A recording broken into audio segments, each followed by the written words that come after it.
You're listening to a previously aired episode of the Happier Life Project. We'll be back this September with an exciting brand new series. In the meantime, stay updated by following us on Instagram at MyPossibleSelf. Hello and welcome to the Happier Life Project, brought to you by the free award-winning mental health and wellness app, My Possible Self. I'm Gabby, and today's episode is a big topic. I did think about splitting the conversation into two parts, but really it's a start to finish listen, and it didn't feel right to kind of break it up. But it's absolutely worth your time and investment.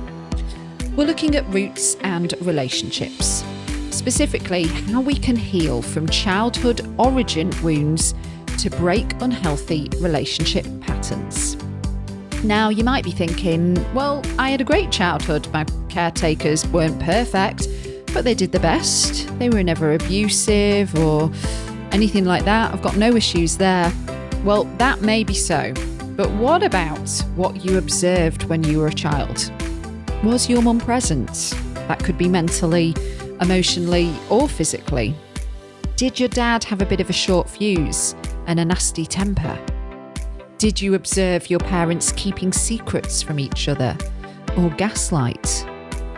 What we absorb as children and how we internally and externally react to what we observe, we can carry through into our adult life and relationships. Maybe you're in a relationship and you think about how a partner might have done something pretty small and unintentionally really pissed you off, but it triggered something. So you reacted in a way that was so disproportionate to the actual circumstance. This would be what today's guest calls unresolved wounds trying to get our attention. Vienna Farron is a licensed marriage and family therapist and one of New York City's most sought after relationship therapists. She's practiced therapy for more than 15 years and is the creator of @mindfulmft on Instagram, where she's helping well over 700,000 people around the world heal their childhood wounds. She's also author of the incredible book, The Origins of You, which is about changing the unwanted patterns in your life by changing your relationship to your past wounds. It's a phenomenal read that I highly recommend you checking out. So, without further ado, ready to find a healthier, happier you? Let's get started. Thank you for your time and thank you for this book. I think this book has helped me more than any other book I've read, honestly. But wow. Oh. That means a lot. We'll get into it. I'll start properly. To welcome Vienna Farron to the Happier Life Project. As I just gushed, I'm a big fan of your work now, thanks to this book, The Origins of You, and so many aha moments. Being a licensed marriage and family therapist, one of New York City's most sought after relationship therapists, I can't help but think it's because of all this work. Because when you start to actually look into the family origins, definitely for me, there was all these light bulb moments about how I've shown up in relationships, mainly romantic ones as well, and may have unrealized that I was self-sabotaging sometimes as a coping mechanism. And this was all just coming up by reading your book as a curious journalist that's researching a subject matter, So I guess we should start really by, for anybody that's meeting you for the first time, talking a little bit about this, the origins of you. And when was the light bulb moment for you? I know that at the start of the book, you begin with sharing a story about your parents' divorce, but when was the light bulb moment for you that childhood firsts were showing up and creating these wounds later on in life? Yeah, it certainly wasn't when I was a kiddo. And even though I went to grad school to become a marriage and family therapist post undergrad, so I was, 21 when I entered into my graduate studies, even then I was trying to convince people that I was fine and unaffected and unbothered, and my parents' divorce didn't do anything to me. And it actually wasn't until probably my mid late 20s when I was in a relationship myself and his ex came back into the picture, and he was trying to decide whether or not to go back into the relationship with her or stay in the relationship with me.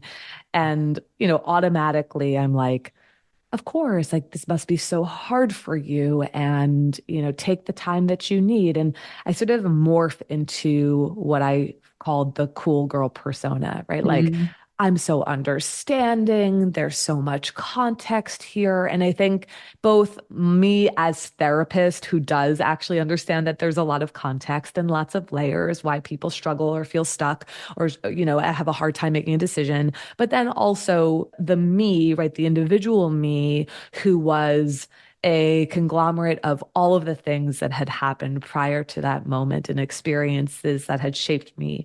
And obviously I'd gone to school for this work, and I was a good therapist, right? I was like a good enough therapist. But I was still very resistant to looking at how my past had affected me. And let me rewind a little bit because I think that the context is really important for the listener, is that my parents went through a 9-year divorce process.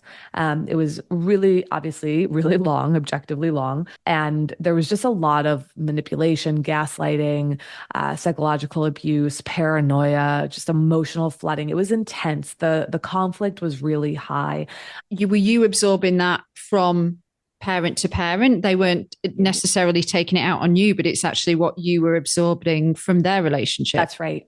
Mm. Yeah, right. So as this tiny little human, I'm an only child in a small system because I didn't have any siblings, where I was watching this go on. And yeah, correct. It wasn't directed at me, but I saw it directed at each other. Yeah. And, that's really potent. And in fact, yeah, it's like, it's huge because sometimes Yeah. we're like, nothing happened to me. And it's like, no, well, you're in the observer seat and you're watching things happen to the people you love the most, the people you care about the most. And that is having a massive impact on you. And it's also laying the foundation for you about, this is what quote unquote love looks like. This is how you treat people. This is what communication is. This is what conflict is. This is what you should expect.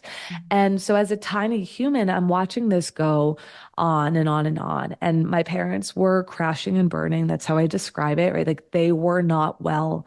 They were struggling. And from my little human perspective, right, I'm like, well, there's no room for me to not be well too.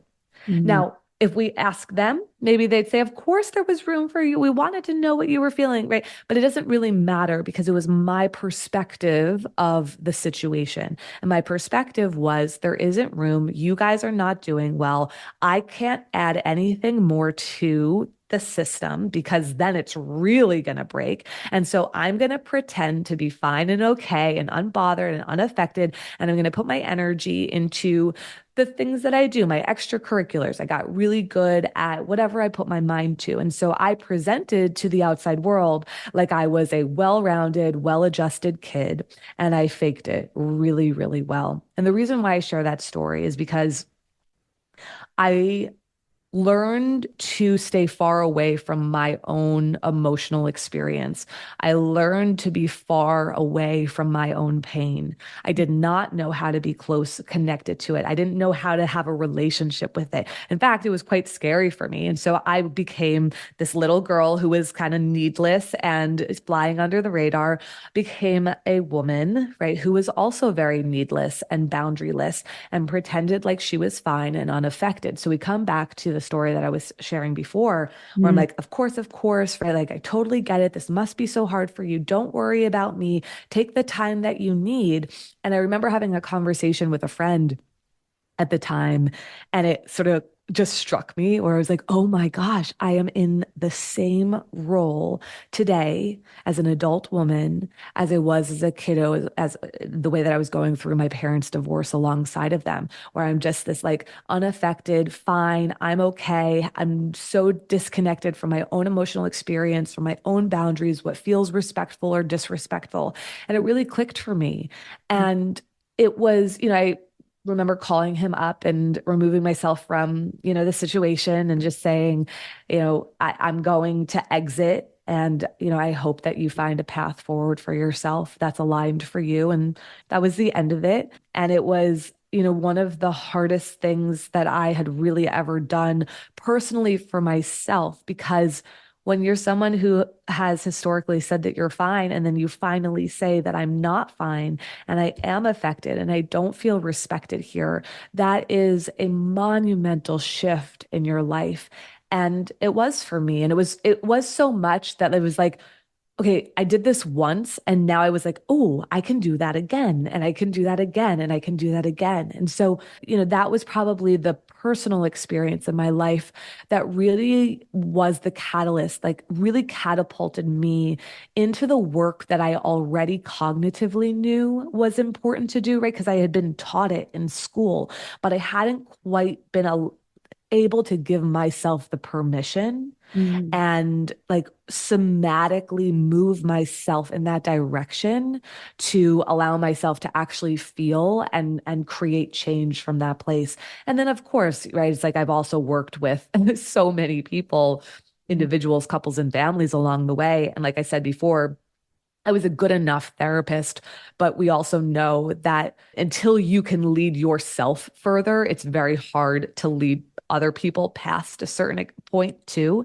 And so it was something that really opened up my practice as a clinician. And, I kept seeing with the couples and the families I was working with is that where people would get stuck, where they would find themselves back in these unwanted patterns in their lives, right? It was like, oh yeah, no, this is a direct line into the irresolution from your past, often in your family of origin.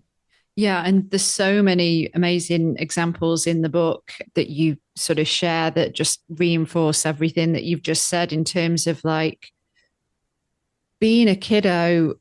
And I think a lot of people would look back and say, oh, no, my parents treated me really well. They loved me, and all of that stuff. But we're sponges, aren't we, when we're kids? So Yeah. I'm very intuitive.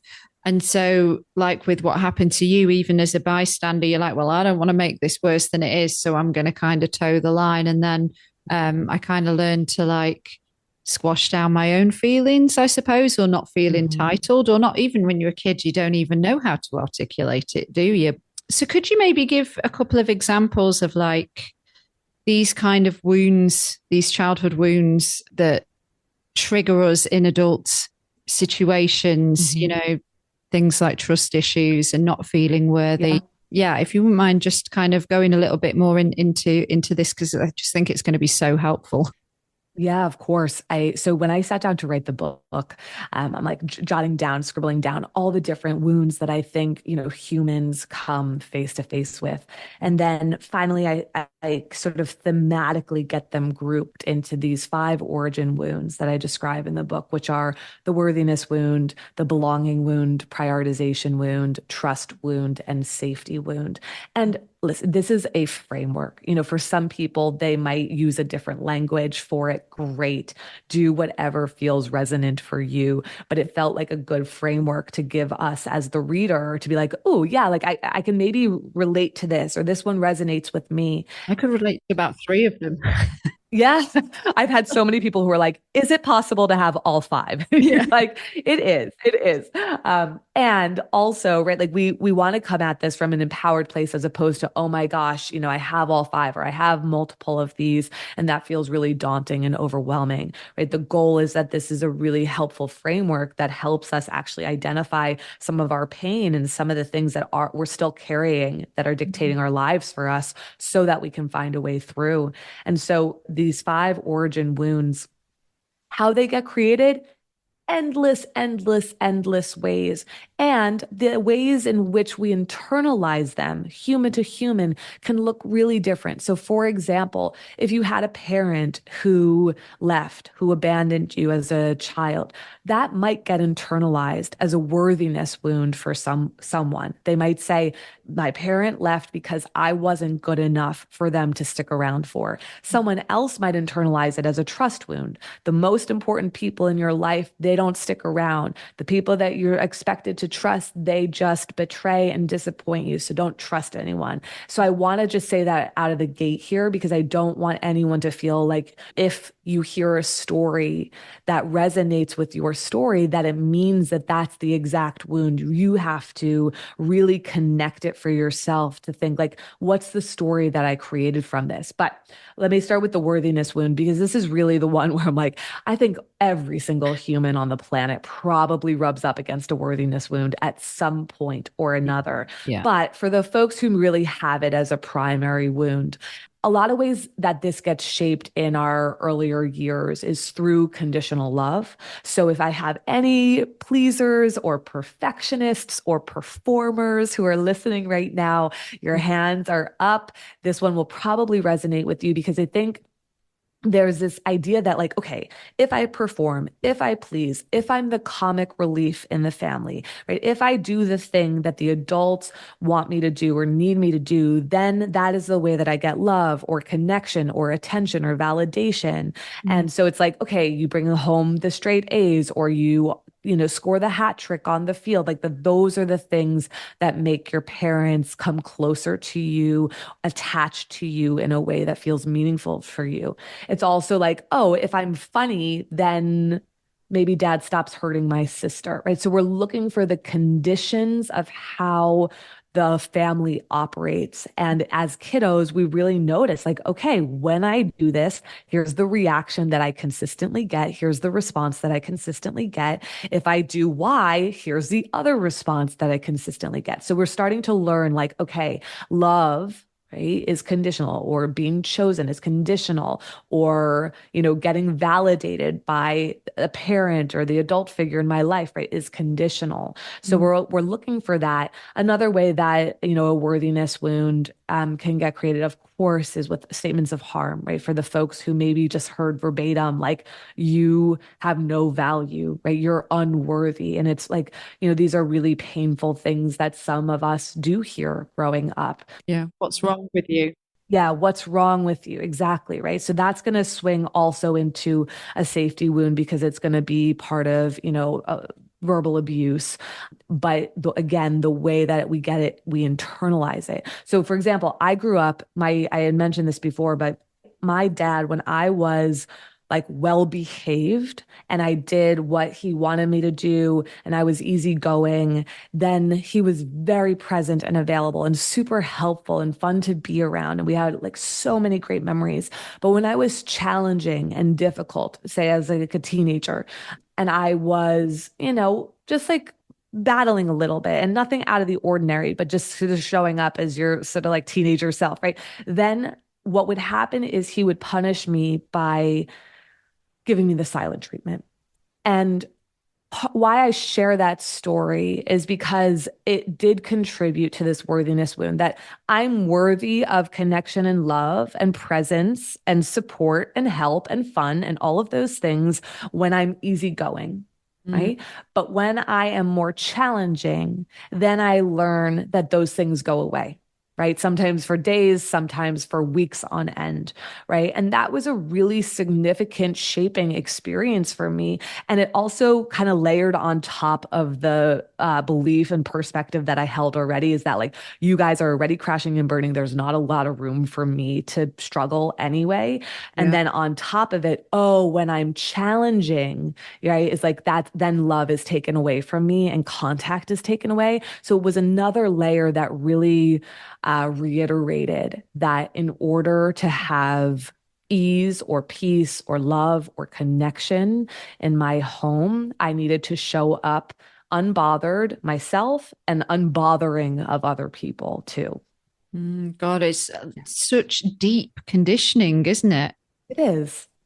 I mean, the good thing is with your book, you share some strategies in terms of like how we can start to heal from these wounds. And what you also do stress is it's not about bashing the parents or the caregivers. Yes. I think with parents, they don't even realize some of the harm they're doing, right? Oh, of course. I mean, I think, some folks might, and, absolutely from the get go for this book, and all of my work is never about, bashing parents or the adults in our lives or throwing anybody under the bus, or, we don't have to hate anybody, but we do need to make space to acknowledge what our experiences are. And, sometimes things are really acute and obvious, and they did harmful things, and other times they're really subtle, and there are things that when people say like they did the best that they could, that might be true, and also you still might be impacted by something. And that's the work, right? Which is that, okay, maybe they were way better as parents than their parents were to them. Maybe they sacrificed endlessly for you in order to give you a good opportunity in this world. All of those things can be true, and your experience and the impact of the things that happened still has relevancy. And I think sometimes it's really hard for all of us to hold those simultaneous and like sometimes contrasting beliefs of like, I can still be grateful and I can also honor this part of my story. And that's what we're trying to do here, is to make a little bit of space. And other times people are like, oh, well, somebody else has it way worse than I do. I call it wound comparison in the book. And so I don't have a right to feel sad or upset about something that happened in my life because it's nothing to compare to, my friends or the random stranger I met whose story I heard. And so, yes, right. It's like a real invitation for us to lean into some of this work so that we can break out of some of the unwanted patterns. So like, for example, a worthiness wound, how might that show up in our adult relationships, right? Like, well, are we tying our worth to how we present? Are we tying our worth to what we can offer to someone? Are we tying our worth to how agreeable we can be? Because that's the belief that like, as long as I'm agreeable and I present this way, then this other person is going to want to be with me, right? Like that the condition of love, again, is determined by something that requires us to perform or please. That's just an example of it. Yeah. I can share a little bit from my own relationship when my husband and I, this was before we were married, but we were in a conflict, and I have no clue what the conflict was about. But I do remember that I was needing to prove my point and needing to be right. And I'm like doubling down, tripling down. I can't stop doing it. And he's like, "Man, I got it. And I keep going and going. And then boom, there's a moment where shame starts to set in for me, and I'm feeling embarrassed about my behavior. But instead of just staying in a shame spiral, I mean, move into curiosity, which this book is all about, right? Is to like actually take a shift towards curiosity to understand what our behaviors are serving. And I offer this right now because many of us are going to identify like, oh, gosh, I do that behavior, or, oh gosh, I do that thing that I can't stand or that's unbecoming or whatever. And I don't want us to become critical of that. I want us to become curious, remembering that our behaviors are protective strategies. Gabby, you had said earlier that you were noticing like sabotage behaviors. Yeah, sabotage is a protective strategy for something, right? It's really working hard to protect you from something that's really scary. And that's what we're trying to figure out in this book. And so when I was able to enter into curiosity for myself and like, why do I need to be right? Why do I need to prove my point? What does that serve? In what way is that protecting me? It brought me back to like, right, I grew up with a father who was manipulative and gaslighting my mom constantly and was like psychologically abusive. And I saw the impact on her, which was paranoia and confusion and a loss of self. And I had equated being wrong, my mom, with powerlessness, unsafety, right? And being right, my dad, with power and control and safety. And so for me, right, that imprint was, if you can make sure that you are right, you will always be safe. And so again, I share that as like, okay, as this observer of the system, and now I'm an adult and I'm watching myself behave in a certain way. And I'm like, whoa, what is happening? Because this is destructive for a relationship. And I cannot just prove my point and need to be right constantly, because that's not going to work. But I need to understand what this is trying to protect me from. So again, these unwanted behaviors that we see in our lives today, often in our romantic relationships, So we could see it in friendships and we can see it with colleagues and coworkers and bosses, right? It's like, okay, those patterns that we can't shake, they're going to tie us back to the irresolution from the past. But let me keep going because I know we got a little off from the 5 wounds. So the second one is the belonging wound. And this is where if your family ever was like, this is how we are, this is how we show up in the world. This is what we believe, we think, right? There's this emphasis, right, on the family. And sometimes there's beautiful things, right, that are about sort of the family belonging, like we do, if there's traditions that a family does, right? Like, beautiful. But on the other side of that, right, is that if you don't believe, think, or do the way that we believe, think, and do, right, then you're on the outside. Then you are not part of us. The black sheep. Yeah, exactly, right? The black sheep in the family. And it's an intolerance for differences, right? A lot of the time, right? Is that like if you don't believe or think or do in the way that your family expects you to, then they can't tolerate the difference that you are presenting, or they're trying to control you into and like sort of morph you into that. And so with the belonging wound, right, for kiddos, again, if we're going back into the earlier years, Dr. Gabor Mate talks about trading attachment for authenticity for attachment, and talks about like how these are 2 lifelines for a child, right? Attachment, because that's our survival, and then authenticity, right? Like, oh, I'm figuring out who I am. I'm showing up in the world as I am.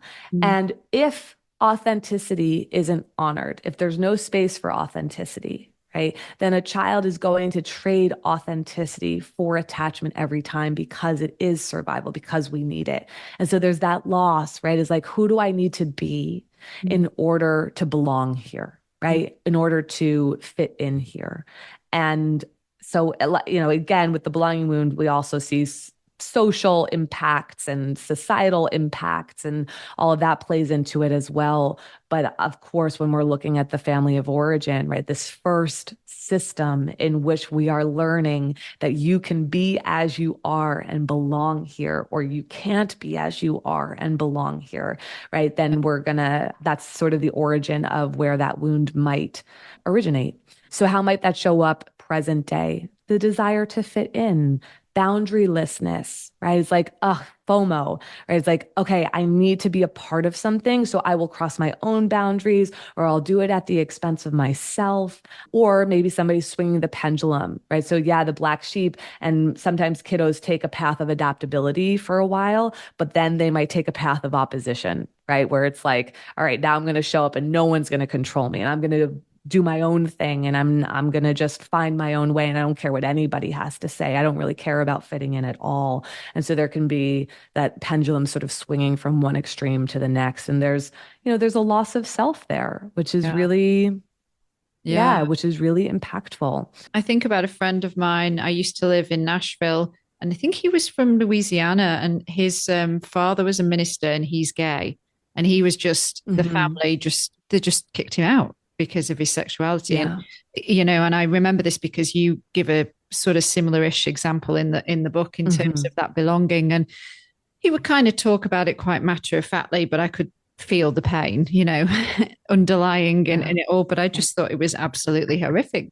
Yeah, just really sad. But then, like what you said, he was very then out, like on his social media and everything else. Right. It's like, what path do we take in order to, in some ways find our own self-soothing, right? There's a lot of things that could play into the path that someone takes, right? Are they trying to own it for themselves? Are they trying to, I'm certainly not suggesting this for your friend, but like, are we trying to punish the family system in some way and embarrass them, right? Some people do that, right? So there's a lot of different pathways one could take when you're feeling unsupported and criticized and rejected or disowned, and navigating the world that way. Most of us want to fit in, and fitting in is very different than belonging. When you look at kids, like kids, teenagers, like everybody wants to fit in, wants to be liked. And we trade so much of our authenticity a lot of the time in order to get that approval, right? In order to get the outcome of fitting in. Belonging, right, is just like sort of this deep coming home to self, right? Is that when I belong to myself, when I don't need to prove something to other people, right? It was like where I like the home that I've built for myself inside of myself, right? Then we belong everywhere and also nowhere, as Maya Angelou says, and I share that quote in the book as well. Yeah. But again, it's like the idea is looking for the ways in which we are trying to soothe these wounds present day. What are the behaviors and the choices and the ways in which we are showing up in relationships or the world at large, right? Like, in what way am I trying to find my worthiness, my belonging, my prioritization, the trust and the safety? It's when the cracks start to show, though, when, you're triggered. Yes. Well, this is certainly what I was learning a lot from in your book, without veering too far off your next point, but Yeah. just in terms of, like, say, trust issues. Mm-hmm. Like, I would think, oh, trust issues maybe is developed since I've been dating. But then Mm-hmm. what you made me think about was me as a kid observing within the family units when trust had been broken. And then I was like, shit. This does not come from, this is way, deeper than I thought it was. Right. Right. And that's the beauty, right? Because it's like it allows us to see where it is that actually needs resolution.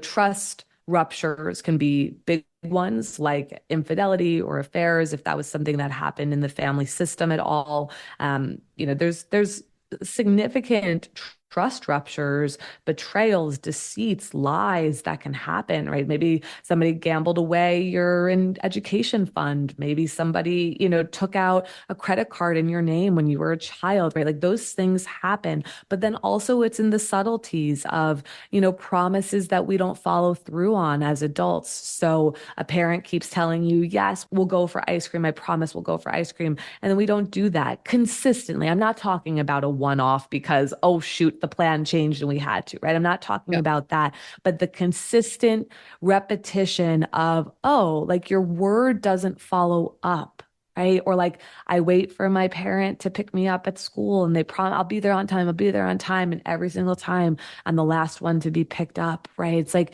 these things, they have impacts on us, right? They do. No matter how big, medium, small you want to define it as, but that there is an impact that says, oh, I am learning about the world and about people and whether or not I can trust and believe what the people around me are telling me and what they're doing. And so again, sometimes we see very obvious ones that are like, oh, of course there's a trust thing there, right? Because you went through that thing that seems so obvious.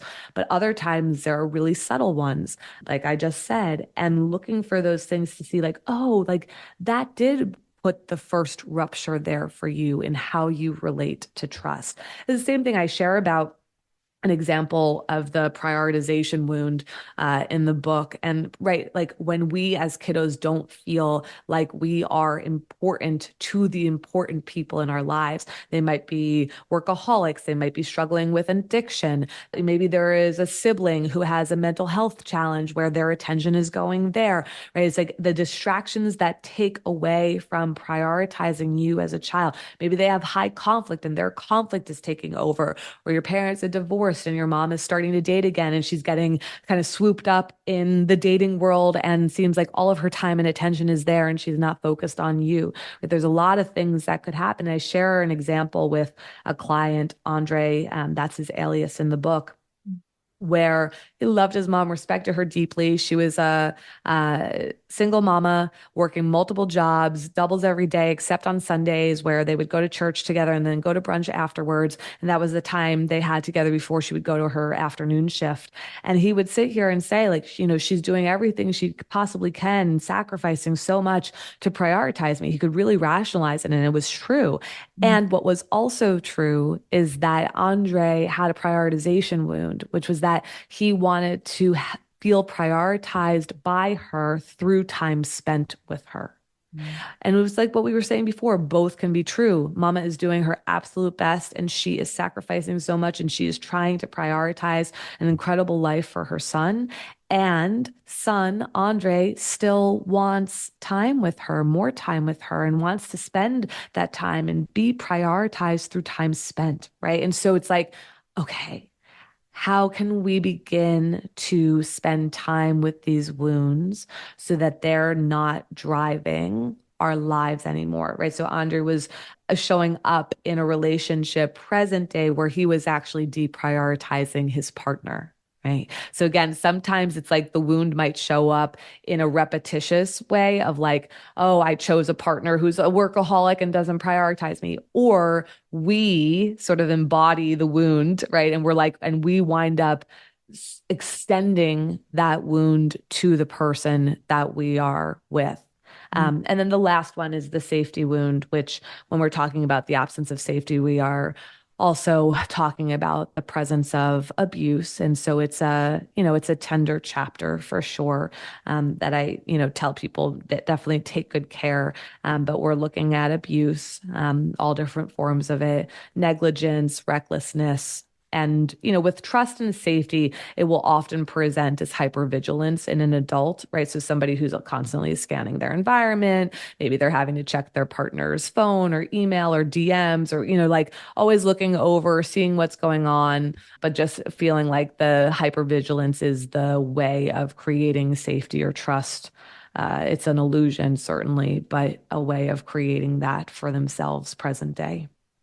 Thank you so much for talking us through them, because when I think of like looking at this through the lens of mental health and us being, part of a mental health and wellness app, it's absolutely huge. Yeah.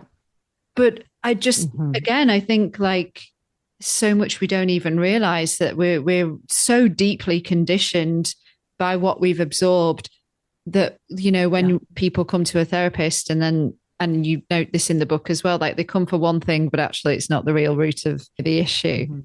But yeah, I mean, in terms then of like, and I think you've got a framework for all of the wounds as well, in terms of like a process that you can do. In terms of like confronting, if the elders are still around, the people that are maybe responsible for these wounds, I think many would just not want to do that, but not want to maybe cause them pain because they can see it's unintentional. Can we really heal ourselves without having to sort of confront the person? Yeah, the good news is that yes, absolutely. And so big sigh of relief. And, if the adults are emotionally mature and they're able to receive, a conversation and feedback, then that can be really beautiful. In fact, I think there's something very special about, having that reconciliation with someone who, impacted you in a certain way and, having them be able to acknowledge it and, take responsibility or apologize. I think that can feel deeply relieving and can feel like a balm, to the pain, to the wound. And also, a lot of people are not able to do that. And I think, in fact, probably a higher percentage are not able to show up in the way that we might want them to. And so, no, we do not need to go back to the source. In fact, for many people, going back to the source would be rewounding, harmful, damaging, especially if we're talking about someone who was abusive. And so the beauty of relationships is that we can do much of that healing on our own. And two, we get to do that healing with other human beings who are emotionally mature, who are safe, who can hold that space for us, who can witness us clearly. And, I'm always amazed, like sometimes that's our partners, sometimes that's our dear friends, sometimes that's our therapist, and sometimes that's people we've just met. Like I've run lots of retreats where we do very deep work. I'm no longer shocked by it, but there's, sort of an amazement where, you have somebody where they've met each other in under 24 hours and they're holding space for one another and they're working through such deep healing work and they're bearing witness to one another's pain. And it's like, yeah, even strangers, right? Where there's at least, some kind of container, but where strangers are even able to offer a witnessing that is so relieving and so healing and so soothing for us. And so, no, we do not need the originator of the pain to participate in the healing for all of the reasons. And thank goodness some of them are deceased. I mean, we would be held hostage if we needed them to participate in this. Right. And so, no, any human being who can bear witness and who can hold safety for us is going to be such a huge component to the healing process. I think as well, a big indicator that you've been triggered is maybe a reaction to something that is bigger than it should be, right? Mm-hmm. Yeah. So somebody is a romantic relationship and maybe you've not heard from the person in a couple of days or whatever, if you're dating, or this could just trigger some kind of abandonment issue. Mm-hmm. And then I guess the good news is you catch it and then you would say you self-soothe to kind of bring yourself down. Yeah, I think obviously to not react in a volatile way. Our nervous system work is really powerful work in this, for one. Two, I really love to lower the bar because the reality is that we react because we react, right? We react because our internal system is saying that something is wrong and something is unsafe or something doesn't feel right or there is a threat, right? It's constantly coding like safety threat, safety threat, safety threat. And so it can be really hard for us to like talk ourselves down from the ledge when our body is sounding the alarm, right?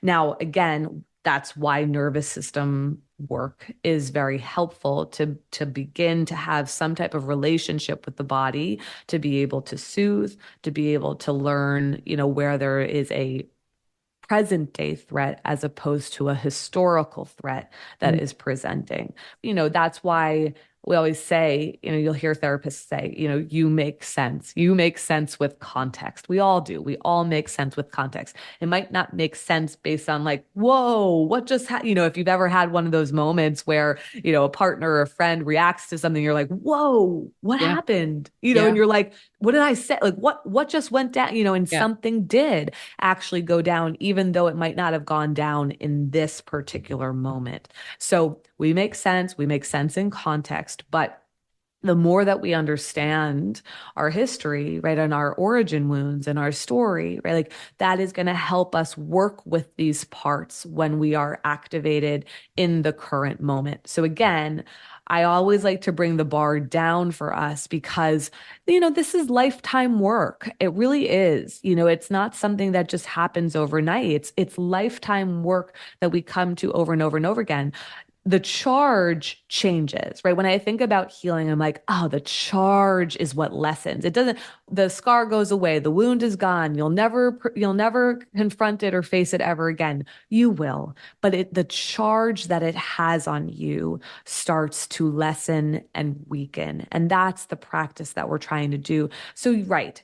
Yes, I think reactivity is a neon sign that there is an origin wound that's needing some attention. If we're blowing things out of proportion where it's like, whoa, like that reaction didn't match what just happened, right? That's a good indicator that something historical has presented. The sabotage patterns that you were talking about before, right? If we're sabotaging relationships or certain things, again, remembering that this is a self-protective strategy, but we're pushing people away or we're, doing something to the relationship to make it end before we get hurt or whatever it is, right? Like that's a good indicator. The dysfunctional patterns that I had said before. And then also I love you can give advice that you can't take. That's also an indicator that there's irresolution, right? It's like you're able to tell everybody else, oh, don't you dare text your ex when they text you. But then when your ex texts you, you're right back texting them. Or, Right. oh, feel confident when you go into that job interview and you can do it. And then you're, feeling deeply insecure yourself and you don't have the confidence, or, right. It's like when we can give advice to other people, but that we can't seem to integrate for ourselves, right? That's a good little star that says, okay, there's some more work to do there. So again, the identification of the wound in the first place is where we all start, right? It's like we just have to acknowledge that the wound exists, or that the many wounds exist. Right. And then we have to work through a practice of witnessing the pain and grieving. And I think that this for me is where, when we work through this part of the origin healing practice of beginning to witness and beginning to grieve more and more, that's what you're talking about, is like, how do we bring ourselves down? So again, nervous system work, regulation, very powerful. And when we are witnessing and grieving and making contact with this more, that quote that's attributed to Viktor Frankl about like between stimulus and response, there is a pause, right? And in that pause, right, is like an opportunity for our freedom. And it's so true and so potent, but that we have to be able to extend the pause, right? Because sometimes like the pause happens between stimulus and response, but it's bam, and now I'm reacting and I don't even know what I'm reacting for, what happened, or why I'm even hurt or upset or disappointed or betrayed or feeling unworthy. But when we spend time with our origin wounds, what happens is that pause extends, right? It's like, oh, I know this. I know this wound. I am feeling really insecure right now.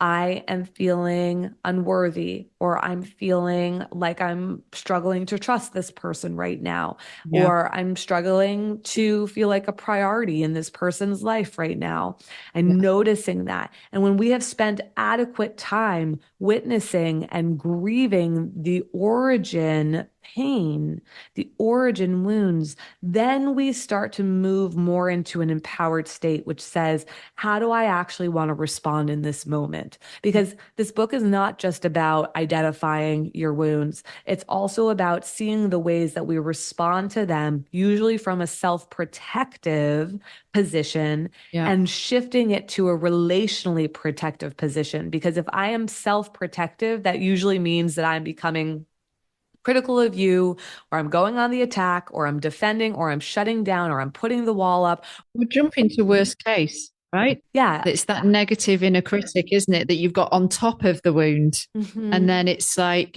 you go to worst case. Well, that's certainly what I would do. You can go to right. You're like, I'm speaking for myself. Yeah. You can go to worst case, but you go to a place where you want to protect yourself. And sometimes people protect by fighting. Sometimes people protect by fleeing. Sometimes people protect by freezing, right? And I think our work is to, when we can extend that pause, then we can become much more connected to the ways that we communicate our pain, the ways that we navigate conflict when it presents, the ways that we navigate our boundaries being crossed, or us not opening ourselves up enough to people, right? And we are again in this empowered position to choose something, right, that is going to expand ourselves and the relationship, as opposed to contracting it. And that's the beauty, right? Because it's not just like, oh, let's identify these wounds and let's spend time in our history. This is about how do we actually live the lives and the relationships that we crave and desire for ourselves today, and seeing our part in this too, right? Is that if I'm protecting myself from this wound, what it often means is that I am disconnecting from the relationship.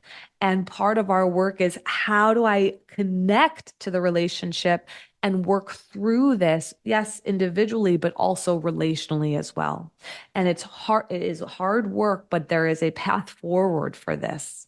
So then sharing the wound, I mean, that's got to be so vulnerable, haven't you, to do that with whoever it is. But like, so vulnerable. If it's somebody that you want to be close to, in terms of for your own kind of healing, like, do you see in the work that you do with your clients, do you see the benefits from revealing the wound? Because it feels to me very scary. Absolutely. In our intimate, close relationships, right? If we're talking about partnership, and I'm not talking like your first date, your second date, I'm like partnership, right? It's like we need to know each other's origin wounds. We need to know each other's history, right? That is such important information for us to understand each other's pain, each other's reactions, each other's behaviors, and the ways that we try to protect ourselves in relationship. And so, yeah, to me, I mean, that is a non-negotiable in partnerships, is really understanding that and having an intimate understanding of each other's inner worlds. Because when our partners understand it too, there's so much compassion and grace that can be offered there. And I think, if that feels really scary, then, maybe it's with a therapist, right? Or, someone who's like a trusted confidant for you, where you're like, okay, I'm going to start to practice this, and I think once you get the hang of it, it probably feels less threatening. But for some who are like, oh my gosh, this is my first entry point into, doing this work. This sounds awful. This sounds like death. Like, I don't want to do this. Then I think it's like, okay, can you start to connect some of it with yourself first? And then might we start to peel back some of those layers? Maybe we share it with a therapist. Maybe we share it with a dear friend and begin there and start to see that people can actually hold your story alongside of you. I mean, that's the beauty, is that you're not in isolation doing this. We're not meant to be in isolation doing this. We are meant to heal through relationships. We have to have relationships. If it's relationships that wound, then relationships must be a part of the healing. We cannot do this in isolation of other people. So we have to bravely and courageously walk ourselves out there, no matter how scary it feels. What about a bottle of Jack Daniels? Can we bring We got to leave the Jack on the side. Oh, damn. Damn. Shoot. So much food for thought. And again, I cannot stress enough, everybody, like you say, has got wounds of some shape or form. Yes. It's unavoidable, really. So everybody can benefit from this book. I know I did very, very much. But then you mentioned about the therapy thing and like coming from the UK. I've never seen, I've not really, I suppose, looked for it, but like a therapist that specifically works with my origin wounds. Is that a thing? It is?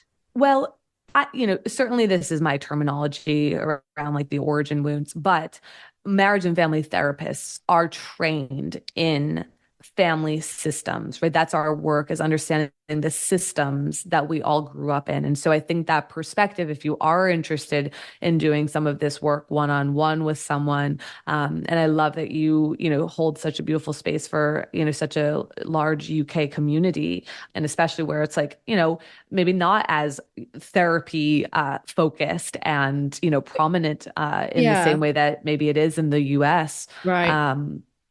And so incredible work that you're doing. But yeah, marriage and family therapists, any systems therapists are going to be looking at the family of origin and how that has shaped you and how that plays into your patterns. And so, yes, that would be my recommendation, is like looking for a marriage and family therapist or a couple and family therapist. Even if you are single, I mean, that's where the misconception is that like you have to be in a relationship to go to a marriage and family therapist. I see so many individuals who are, whether they're dating or not dating or whatever, it doesn't matter. They're looking at how they grew up and understanding the patterns that are showing up in their lives today. So that's an important note to make. Wow. Such fascinating stuff. I can't let you go before we close on the Happy Life Project's last 5 in 5. So it's the same 5 questions that I ask every guest. It's kind of like a quick fire thing. Okay. When and where are you at your happiest? When I am with my friends and family, and when I'm in nature. Yeah, like when I'm with my most like intimate, close humans. And if you can put those together out in nature, then I'm really happy. Okay, what's your favorite thing to do that nourishes your mental health? Also nature. I think nature is such a it's just one of the most beautiful offerings. Thank you, Mama Earth, for it. That is just available to us at all times. And it is so healing for mental health. And honestly, for me, it's like deep conversations, like one-on-one with people are really restorative for my mental health. Yeah. And sleep. Oh, God, I God, can't yeah. go without sleep. Yeah. What piece of advice do you now know that you wished somebody would have told you earlier that would have made you a happier person? That it's okay to feel, and that will make sense for anybody who's listened to this, obviously, knowing my story. But I do wish, and I'm also a big believer that like we come in contact with our lessons when we're able to, but I think I wish that I would have known and that there would have been space for me to feel and be with my pain much earlier, because it was a lot of decades and a lot of years of being disconnected from it. And I think it would have been nice to have space for it growing up. What is the most important one thing that needs to change to make the world a happier place? It's a big question. I mean, gosh, there's so much. But I think within the context of what we're talking about today, there's an exercise actually at the end of the book that a psychotherapist, Michael Kerr, offers, which is to think of your mother as your grandmother's daughter and see how that shifts your perspective. And I think there's something really potent and beautiful about that, of remembering like everybody has a story. Everyone was a tiny human once at one point in their lives who went through something significant or challenging or faced something that, and we've heard people say, we remember like, nothing about what that person might be going through. And I think there's something so important and meaningful about remembering that all human beings were tiny human beings at one point. And it just sort of plays into what I was saying before about the context, right? Because it shifts our perspective. If we can remember that our partner was a tiny human in a heated moment of conflict, because I think it allows us to return to grace and compassion when we can hold that true. So I don't know that it necessarily is like what will make us a happier place, but I think a more healed place if we can remember that we were all tiny at one point and we're all carrying, around unresolved wounds that are asking for our attention. Mm. So final question is, what is a simple, actionable step that we can take when it comes to discovering our origin wounds and breaking family patterns that will help us on our mission to building a happier life? Okay, two things. The first is, and you had mentioned this before, but asking yourselves, like, where am I most reactive in my life and with whom? So that's a great action step, because that's going to point you right to something immediately. So if you're like, I am ready to pull up my sleeves and I'm ready to dive in, right, it's like, okay, where are you most reactive in your life and with whom? It's going to point you to your resolution. And then honestly, this question that a therapist once asked me that was so profound and potent, which was, what did you need most as a child and not get? And to answer that question without the caveat, without the explanation or the rationalization or the need to protect them, but to just answer that question and put a period at the end of the sentence. What did you need or crave most as a child and not get? And just see what comes up for you there, because those two things are going to bring you right into this work if you're willing to go there. Vulnerable, certainly, but I know we're all here to do beautiful, brave work, and it is so, so deeply worth it. Oh, I'll say, I honestly, reading your book this week, I felt lighter. Just things started, and I was like, oh, I've self-labeled that. I was like, wait, no, maybe I'm not actually like, emotionally unavailable, whatever. It's like, hang on, this came from somewhere.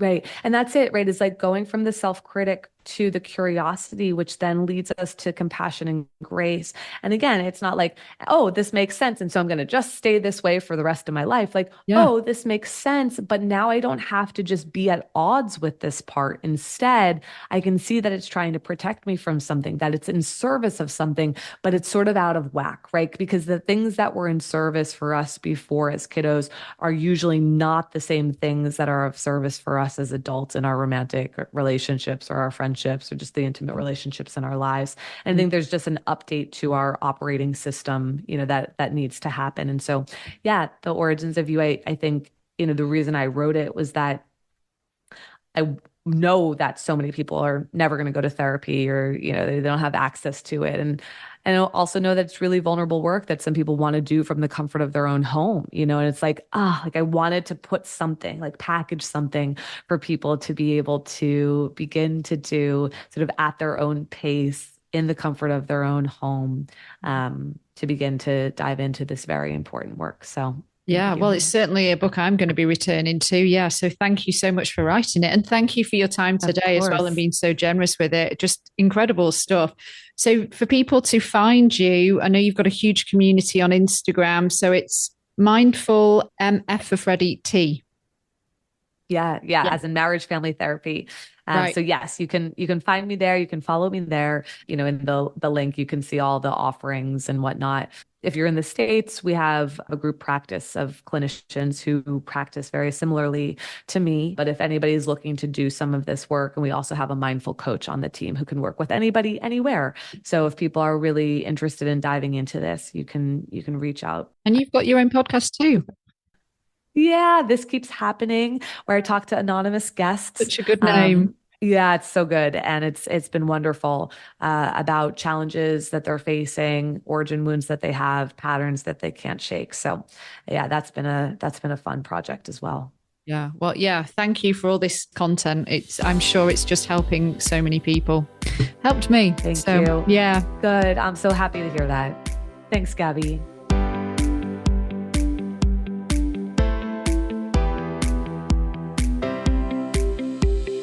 Hello, it's Gabby back with you. Big thanks again to Vienna Farron. And I'm going to say it one more time. I highly recommend you reading The Origins of You.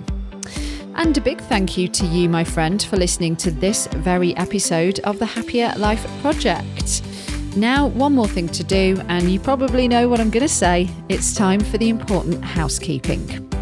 If you are suffering with your mental health, there is a crisis button on the My Possible Self app, which will signpost you to the correct information for immediate expert advice. Those of you who are listening on one of the podcast platforms, the My Possible Self app is completely free to download. You can access all of the content, and you don't need to worry about it costing you anything. If you are in crisis or you think you may have an emergency, please do call your doctor or the emergency services immediately. The views expressed in this podcast are solely those of the interviewer, which is me, and the interviewees. The content of this podcast is for informational and educational purposes only, and should not be considered as a substitute for professional or medical advice. The Priory Healthcare are not involved in the production or content of this podcast. If you found this episode helpful, please do subscribe if you're listening on one of the podcast platforms. Share with your friends, share with your family, share with anyone that you think could benefit from hearing our content. And please leave a review if you have the time and you haven't done already, because again, that just helps others to find us. And to find and follow us on social media, if you're not already there, we are at My Possible Self, and I've been at Radio Gabby. Do take care, and I'll see you on the next one. Bye for now.